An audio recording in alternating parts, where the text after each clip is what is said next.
বন্ধ করে দেবে, কি করব? আমি বললাম কি করব মানে, তুই যে আগে উনার সামনে দাঁড়িয়ে ঝান্ডাটা ধরে নে।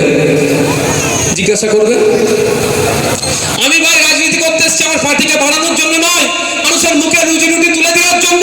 আর আমার পার্টি করার জন্য যদি রুজি বন্ধ হয়ে যায়, আমি কি করে বলবো তোর অটো বন্ধ হয়ে যাক, তুই আমার পার্টি কর? আমি ওই নোংরা রাজনীতি করে বলেছি ভোটটা আমার দিকে দেবে তো? বলছে বলতে ভাই যা আসলে আগে ঠান্ডা তো অন্তত অটোটা চালিয়ে খাবি। আবার আপনাদের বলি, ভয় দেখিয়ে নিয়ে গিয়েছিল, একটু ভয় পেয়ে গিয়েছিল, গিয়ে দেখছো তো আমাদের থেকে ওরা বেশি ভয় খেয়ে গেছে। ভেতর ঢুকে দেখেছে আমাদের থেকে বেশি ভয় খেয়ে আছে, আমার স্টেজে আছে, ওদেরকে লাথি মেরে চলে এসছে। আমার ভাই গিয়েছিল, ভাই ফিরে এসছে, তো বরণ করার দরকার নেই। কি গো, কি বলো জাহাঙ্গীর ভাই? আমার ভাইকে ভয় দেখিয়ে নিয়ে গেছিল, আমার ভাই ফিরে এসছে, তার জন্য আলাদা করে ফুলমালা পতাকা ধরাতে হবে নাকি? হবে নাকি? ও ঘরের ছেলে ঘরে ফিরেছে, একটু ভয়ে চলে গিয়েছিল, কিন্তু গিয়ে দেখছে কি, ওরে বাবা! আমি ভেবেছিলাম যে আমরা ভয়ে আছি একটু যেই সেন্টার পাই, কিন্তু ধমকানো চমকানোটা এসার পাহাড় একটা আছে, পাহাড়ের ওপরে খাদ আর খাদ, বুঝতে পেরেছে? সেই জায়গায় দাঁড়িয়ে আছে। তাই আপনাদের বলবো যে আপনারা অযথা কারো কথায় আপনারা বিশ্বাস করে ফেলবেন না। আমার প্রতি আপনাদের ভরসা আছে, এবং সাথে সাথে এটাও আপনাদের বলে রাখি যে আবারও রিপিট করছি, যে কথাগুলো বলেছিলাম যে আমি 3-5 বছরে এমএলএর পক্ষ থেকে কি উন্নয়ন করতে হয়, কাজগুলো করতে হয়, সেইগুলোকে আমি যদি না করতে পারি, সেই কি হলো, এই এদিকে আসো, ওরা ভলেন্টিয়াররা কথা বলছে রে বাবা, উফ! আর ভলেন্টিয়াররা আস্তে কথা বলো, ভাববে এখানে কি হয়ে গেল।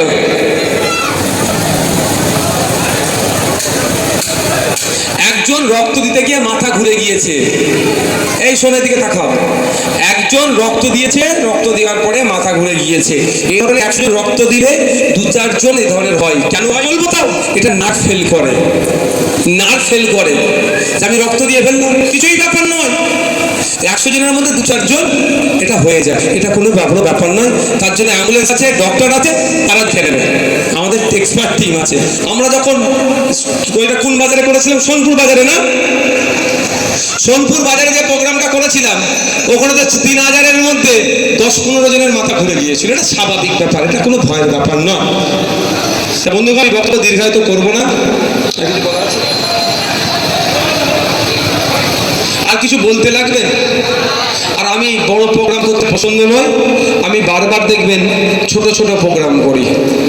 এই জন্যই ছোট প্রোগ্রাম করি, আমি লোকাল মানুষের কাছে একটু পৌঁছাতে চাই। কেন পৌঁছাতে চাই? এই যে আজকে প্রোগ্রামটা হলো, সবাই কিন্তু তার সমস্যার কথা শোনাতে পারবে? সম্ভব নয়। মহিলারা সব শোনাতে পারবে না, বয়স্করা শোনাতে পারবে না। সেই জন্য আমি বিভিন্ন বুথে যাই, গিয়ে তাদের কথা শুনি, সমস্যার কথা শুনি, তৎক্ষণিক সমাধান হলে সমাধান করে দিই, অন্যথায় কিভাবে সমাধান হবে সেটাও আমি নোট করি, তাদেরকে বলে দিই। এটাতে অনেকের অসুবিধা হচ্ছে। আমি আপনাদের বলবো, একটাই কথা বলে আমি শেষ করব, যে আপনারা আমার যদি সাথ দেন, এখন পাড়ায় পাড়ায় সমাধান হচ্ছে তো, 3 পাড়ার মাথায় বসে অফিসাররা সমাধান করছে। আপনারা আমার সাথ দেন, অফিসারদেরকে আপনার দরজার সামনে আমি হাজির করে দেবো। এতদিন হতো, 21 সালের আগে হয়েছে ভাই।